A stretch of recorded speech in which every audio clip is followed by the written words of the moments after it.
So my husband met a milestone at work, so I wanted to make him something new and delicious for dinner. It's funny because I realized as I was starting this process, I did not know how to bake a potato, but I figured it out thanks Google. Once I found a recipe that worked, I got started by preheating the oven, and then it told me to poke holes into the potatoes so that they wouldn't explode. Never knew a potato could explode, but I took my precautions.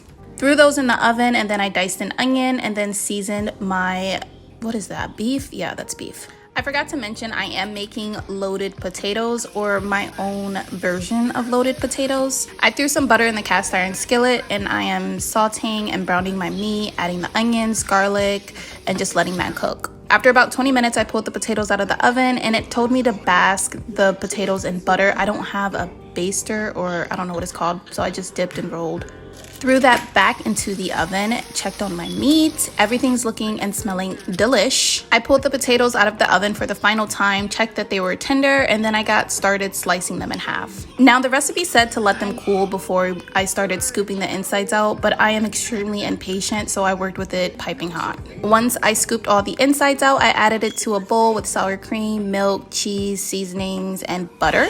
Gave it a nice little whisk to make it fluff. Then I added my seasoning, added some Parmesan, gave it another little stir, and then I started scooping it into the potato shells. Sidebar, that show that I'm watching, Couples Therapy in the Bag, has had me in a chokehold, okay? It's so interesting to see what other couples go through in their relationship. I'm hooked. After topping that potato mixture with cheese and some smoked paprika, this is what we're looking like fresh out of the oven. I added the meat topping on top of the potatoes, served with a side of veggies, and it was delicious.